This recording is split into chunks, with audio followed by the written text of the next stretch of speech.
Dustin Poirier has been in the hospital dealing with a nasty staph infection of his left foot. And in this video, we're going to talk through what exactly we're seeing in these pictures and the basics of these types of infections. Welcome back, everybody. I'm Dr. Brian Sutterer. And if you're new here and enjoy learning about sports medicine topics, then please consider subscribing to help support the channel and stay up to date with all future videos. This was the start of everything for Dustin Poirier. We can see there really doesn't look to be too much swelling or redness, or what we say erythema, in the foot, but we can see this clear either little puncture wound or potentially a little pimple or pustule that's formed right at the base of his fifth toe. We can see at this point he was still at home, but he mentioned how painful the foot was, that he was dealing with a staph infection and was having a lot of difficulty walking. And then we saw this picture. After things had progressed, the infection had spread and Poirier was in the hospital receiving IV antibiotics. Here we can obviously tell now there's significant swelling of the foot.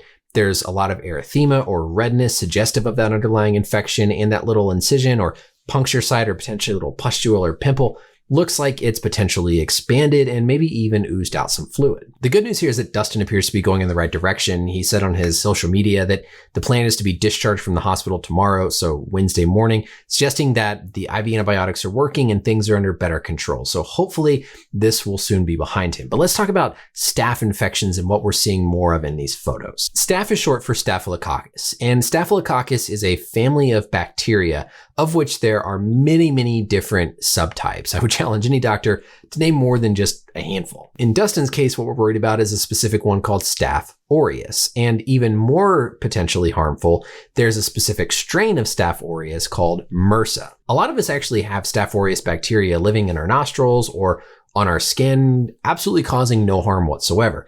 But sometimes that bacteria can get to the point where it causes infections of the skin or potentially gets into the body through something like a cut, or if it's transferred from somebody else who maybe has a bad infection. In the case for Dustin here, I'd be worried about a couple of things. Number one, if he had some cut in his foot that allowed a site of entry for the bacteria to get into the skin and basically take up residence and lead to that more widespread infection.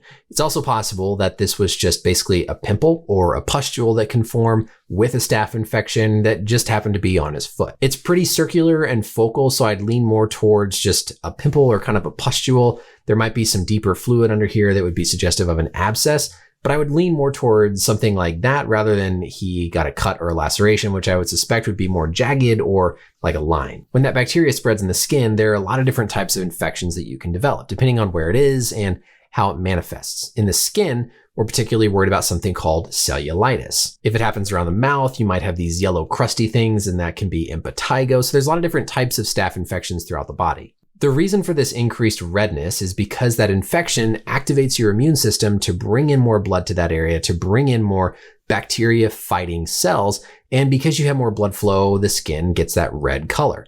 That's also what leads to all the swelling. The capillaries are trying to deliver more blood to that area. Sometimes the capillaries can leak some of their fluid and cause that swelling to accumulate around the site of the infection. So this is the natural progression of what we would typically see. You can see how initially there's really no redness, there's minimal swelling. A short time after, now we're seeing some redness develop. We're seeing more puffy swelling throughout the foot, then even more redness and swelling higher up around the ankle. So it looks like things did at least spread initially. By the way, the reason that you see this line drawn here is so that doctors can track if the infection seems to be spreading. We draw this line, it looks like they probably have a date that they marked down here or a time. And then when you come back later, if the redness is past that line, then you know the infection has spread.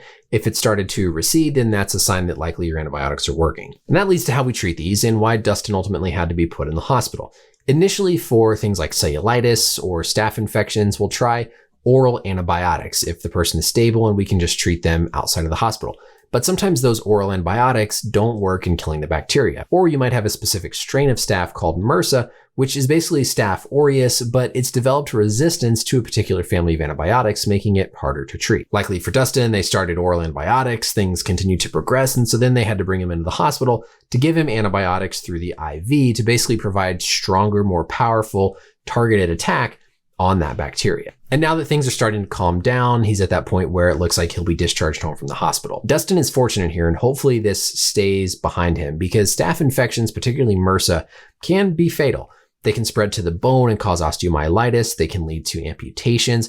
If that bacteria gets into your bloodstream and spreads kind of throughout your body, you can become septic, which can be fatal. So MRSA is really no joke. It's a pretty common thing that we see fairly often, but it's important to really get on top of it and really treat it aggressively and be really attentive to it, because if you don't treat it aggressively, things can not only spread bigger and bigger around the foot, but also to the bones, to the blood, and to other organs in the body, and really be pretty catastrophic. The final important thing here is to check where Dustin was training and see if anybody else has symptoms of a staph infection or MRSA, because one of the highest risk populations is athletes who are in the gym with their sweat and sort of skin all over equipment, or potentially sharing towels, because staph aureus and MRSA are transferred through direct physical contact. It's possible Dustin picked this up at the gym he was training at or another fitness facility, so it's really important in those instances to make sure that you stop it from spreading and infecting more people. Thankfully, Dustin seems to have turned the corner here, and I wouldn't expect this to be anything that affects him long-term or certainly causes him to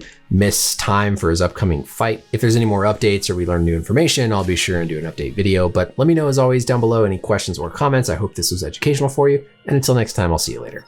Bye.